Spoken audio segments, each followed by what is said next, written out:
الحمدللہ آج اللہ تبارک و تعالی کے جس اسم کا ورد کیا گیا وہ ہے صبور۔ صبور کا معنی ہے صبر فرمانے والا۔ سب سے بڑھ کر صبر فرمانے والا اللہ تبارک و تعالی ہے، اور اللہ کا صبر یہ ہے کہ اس کے بندے گناہ کر رہے ہیں۔ سب سے بڑا گناہ شرک ہے، کفر ہے۔ اللہ ہی کا انکار کرنے والے بندے دنیا میں موجود ہیں جنہیں کافر کہا جاتا ہے، تو ان کافروں کو اللہ عذاب نہیں دیتا۔ یہ اللہ کی مجبوری یا کمزوری نہیں ہے، بلکہ اللہ تعالیٰ کا صبر ہے۔ صبر کا مطلب یہ ہے کہ انتقام لینے کی طاقت کے باوجود انتقام نہ لینا اور معاف کر دینا، یہ ہے صبر۔ اگر کوئی اپنی کمزوری کی وجہ سے انتقام نہیں لے سکتا تو اس کا نام صبر نہیں ہے، بلکہ اس کی مجبوری، اس کی کمزوری۔ اگر وہ انتقام لینا بھی چاہے تو نہیں لے سکتا۔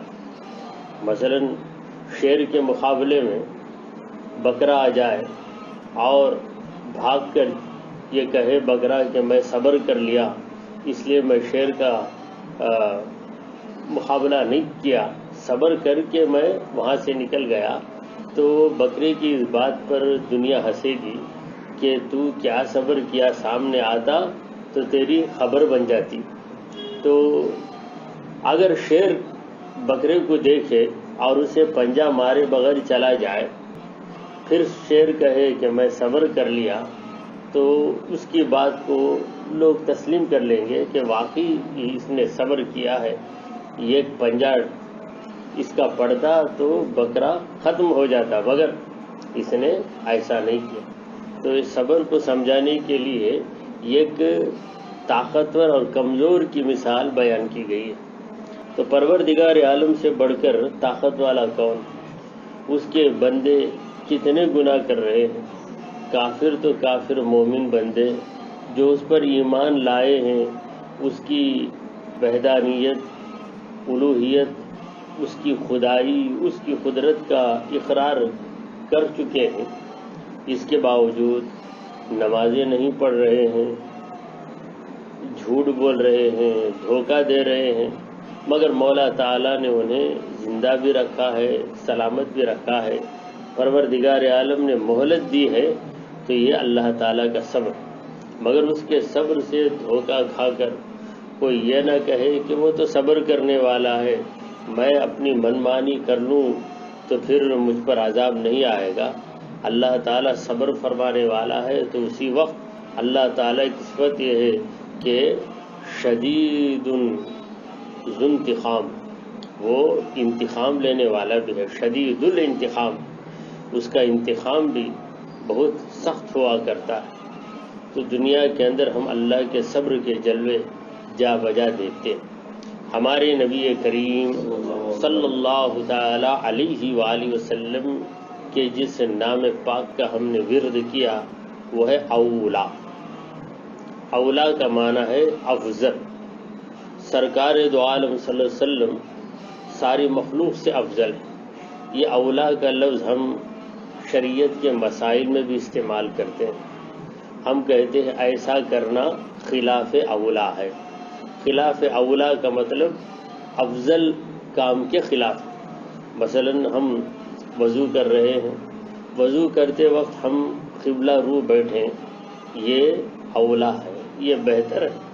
اگر قبلے کی طرف رخ نہ کریں، دوسری طرف رخ کے وضو کریں گے تو وضو درست ہو جائے گا، کوئی کمی نہیں آئے گی، مگر افضل کام کو ہم نے چھوڑ دیا، لہٰذا قبلہ رو ہوئے بغیر وضو کرنے کو ہم کہیں گے یہ کام خلاف اولا ہے، یعنی افضل کام کے خلاف۔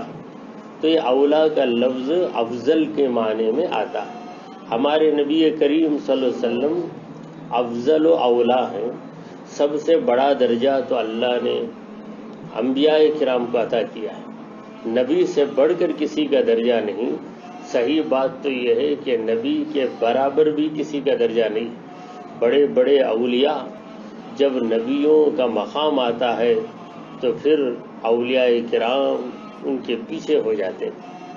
کوئی ولی یہ دعویٰ نہیں کر سکتا کہ میں کسی نبی کے برابر ہوں، اور کوئی مسلمان یہ عقیدہ بھی نہیں رکھ سکتا کہ کوئی ولی نبی کے برابر ہے۔ تو سب سے بڑا درجہ نبیوں کا، اور نبیوں میں سب سے بڑا درجہ ہمارے پیارے آقا مدنی داتا محمد مصطفیٰ صلی اللہ تعالی علیہ وآلہ وسلم کا ہے۔ اللہ تبارک و تعالی ہمیں اس کے دین پر استقامت عطا فرمائے، آمین۔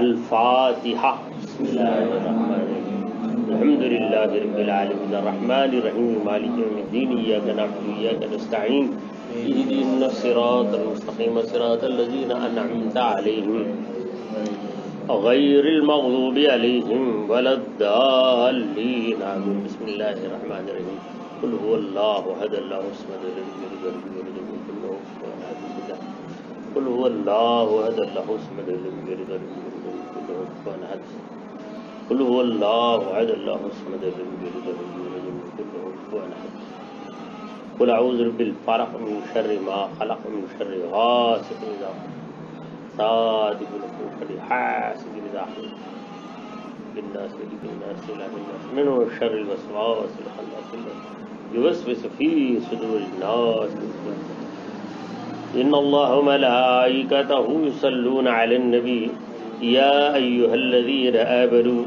صلوا عليه وسلموا تسليما، اللهم صل على سيدنا محمد وعلى آل سيدنا محمد وبارك وسلم، اللهم ربنا أوصل ثواب ما قرأناه من كلامك العظيم، وما صلينا وسلمنا على حبيبك الكريم، وما ذكرناك في أسمائك الحسنى إلى حضرة النبي المصطفى صلى الله تعالى عليه وسلم، ثم إلى أرواح السائر النبيين والصديقين والشهداء والصالحين، ثم إلى أرواح عامة المؤمنين والمؤمنات يا رب العالمين، اللهم اقض حاجاتنا يا قاضي الحاجات، واكف مهماتنا يا كافي المهمات، واهل المشكلاتنا يا حلال المشكلات، وادفع كل بلية عنا يا دافع البليات، ونزل البركات